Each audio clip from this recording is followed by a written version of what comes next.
जय मसीह की प्रिय भाई और बहनों, जैसा कि हम सभी जानते हैं आज गुड फ्राइडे है और आज हम उसी गुड फ्राइडे के बारे में जानने जा रहे हैं कि गुड फ्राइडे आखिर है क्या। और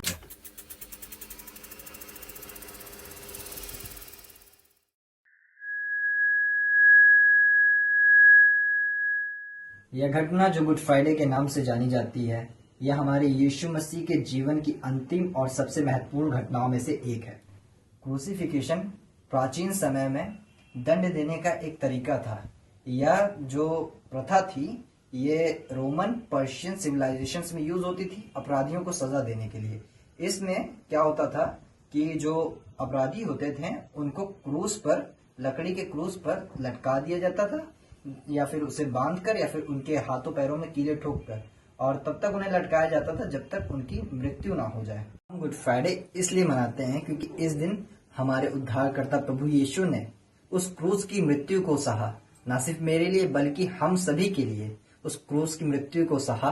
और यह इसलिए हुआ कि परमेश्वर का वो वचन जो भविष्यवक्ताओं के द्वारा लिखा गया था वो पूरा हो। यह कहानी तब शुरू होती है जब यीशु मसीह गतसमनी नामक बाग में प्रार्थना कर रहे होते हैं। तभी उनका एक चेला जिसका नाम यहूदा इस्करियोती था, वह महायाजक और फरीसियों के साथ और बड़ी सेना के साथ यीशु को पकड़वाने के लिए वहां पहुंचता है और वह यीशु को पकड़वाता है। फिर उसके बाद वो सेना और वो लोग यीशु को लेकर महायाजक काइफा के घर जाते हैं, जहां लोग उस पर तरह तरह के झूठे झूठे आरोप लगाते हैं, मगर कोई भी आरोप उस पर साबित नहीं हो पाता है। फिर उसके बाद वो उसे रोमन गवर्नर पिलातुस, जो उस समय गवर्नर था, उसके पास ले जाते हैं। और पिलातुस भी जब यीशु से कई सारे प्रश्नों को करता है, वो यीशु में कोई दोष नहीं पाता, तो वो लोगों से कहता है कि मैं इसमें कोई दोष नहीं पाता, मगर लोग यीशु को सजा दिलाना चाहते थे। इसके बाद वो उसे राजा हेरोदेश के पास ले जाते हैं। हेरोदेश भी यीशु के अंदर कोई दोष नहीं पाता। फिर हेरोदेश यीशु को फिर से पिलातुस के पास भेजते हैं और इस बार पिलातुस जब उन लोगों से दोबारा कहता है कि मैं इस मनुष्य में कोई दोष नहीं पाता, तो भीड़ उनपे और हावी होने लगती है, कहती है कि यीशु को क्रूस दो। पिलातुस ने देखा कि हुल्लड़ बढ़ता जाता है, तो उसने भीड़ के सामने पानी को लिया और अपने हाथों को धोया और कहा, मैं इस धर्मी के लहू से निर्दोष हूँ। फिर उसके बाद पिलातुस ने एक और प्रस्ताव रखा भीड़ के सामने, जिससे वह यीशु को बचा सके, क्योंकि पिलातुस जानता था कि वो धर्मी मनुष्य है। तो उसने एक और प्रस्ताव रखा, उसमें उसने कहा कि मैं बरअब्बा को छोड़ दूं या यीशु को जो नासरी है। इस पर भीड़ ने कहा कि हमारे लिए बरअब्बा को छोड़ दे और यीशु को क्रूस दे।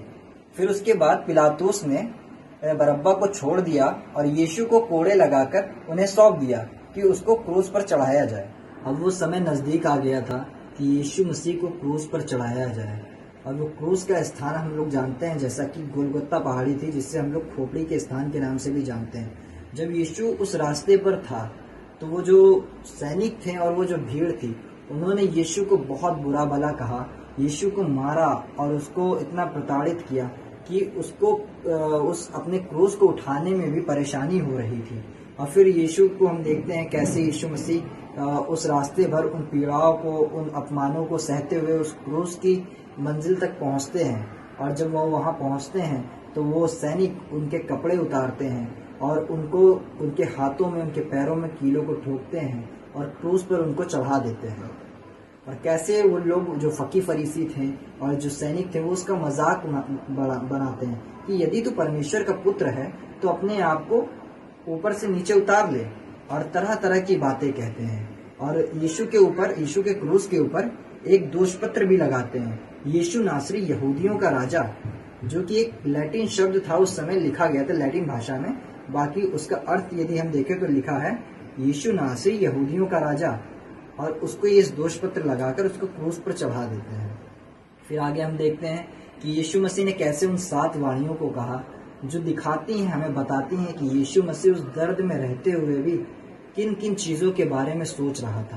पहली वाणी जो थी, यीशु मसीह कहता है, हे पिता इन्हें क्षमा कर क्योंकि ये नहीं जानते कि ये क्या करते हैं। यीशु मसीह ने हमें ये बताया कि हमें अपने गुनहगारों को माफ करना चाहिए, क्योंकि यीशु ने अपनी उस पीड़ा में भी होकर अपने गुनहगारों को माफ किया और हमें शिक्षा दी कि हमें दूसरों को माफ करना चाहिए। दूसरी वाणी यीशु मसीह बताते हैं कि जब वो चोर से कहते हैं कि मैं तुझसे सच कहता हूँ कि आज ही तू मेरे साथ स्वर्ग लोक में होगा। यह वाणी हमें बताती है कि किस प्रकार उस चोर ने अपने गुनाहों को माना और यीशु को प्रभु जाना कि वो परमेश्वर का पुत्र है, और उसके द्वारा उसके गुनाह क्षमा किए गए और प्रभु ने उसको स्वर्ग राज्य में प्रवेश करने का अधिकार दिया। यीशु ने तीसरी वाणी में कहा, हे नारी, देख यह तेरा पुत्र है, और अपने प्रिय चेले यूहन्ना से कहा, देख यह तेरी माता है।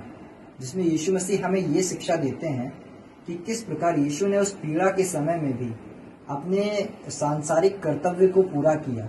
यीशु ने उस पीड़ा में होते हुए भी अपनी माँ की चिंता की और उसकी जिम्मेदारी अपने चेले को दी। उसके बाद हम देखते हैं कि यीशु मसीह ने जो चौथी वाणी बोली, उसमें यीशु मसीह कहते हैं, एली एली लमा शबक्तनी, जिसका अर्थ है, हे मेरे परमेश्वर, तूने मुझे क्यों छोड़ दिया। इस वाणी में यीशु मसीह हमें वो दर्द बताते हैं जो परमेश्वर से अलग होने पर होता है, क्योंकि यीशु ने उस घड़ी मानवता के बोझ, उस पाप के बोझ को अपने ऊपर ले लिया। जैसा कि हमें वचन बताता है कि पाप हमें परमेश्वर के प्रेम से अलग कर देता है, और उस समय ठीक ऐसा ही हुआ। जब यीशु ने मानवता के पापों को अपने ऊपर ले लिया, तो वो यीशु को ऐसा एहसास हुआ कि वो परमेश्वर से अलग हो गए एक घड़ी के लिए। पांचवी वाणी जो उनके मुख से निकली वो देखने को मिलती, जो है, मैं प्यासा हूँ। इसमें यीशु की परमेश्वर से दोबारा मिलने की प्यास हमको दिखाई पड़ती है। छठी वाणी उसमें यीशु कहता है, पूरा हुआ। इससे हमें ये पता चलता है यीशु मसीह परमेश्वर का जो प्लान लेके इस पृथ्वी पर आया था, उस प्लान को यीशु मसीह ने पूरा कर दिया। बाद हमें यीशु मसीह की सातवीं वाणी देखने को मिलती है, जिसमें यीशु मसीह कहते हैं, हे पिता, मैं अपनी आत्मा तेरे हाथों में सौंपता हूँ। और यह बोलकर यीशु अपने प्राणों को त्याग देते हैं। इसके बाद हम देखते हैं कि किस प्रकार पृथ्वी भी शोक मनाती है यीशु की मृत्यु पर, और उस समय पूरी पृथ्वी पर अंधकार छा जाता है, और किस प्रकार चट्टानें टूट जाती हैं, किस प्रकार मंदिर का वो पर्दा जो पवित्र स्थान और परम पवित्र स्थान को अलग करता था, वो ऊपर से लेकर नीचे तक फट जाता है, जो हमें ये दर्शाता है कि अब मनुष्य परमेश्वर से डायरेक्टली मिल सकता है। और किस प्रकार वो जो मुर्दे थे, जो प्रभु की में मरे थे, वो किस प्रकार जी उठते हैं और कितने लोगों को दिखाई देते हैं। और परमेश्वर के इस वचन के द्वारा आप सभी को आशीष मिले। और हमारे इस वीडियो को यदि आपको अच्छी लगी हो तो लाइक करें, ताकि परमेश्वर का वचन इस दुनिया के छोर छोर तक और हर एक इंसान तक पहुंचाया जा सके।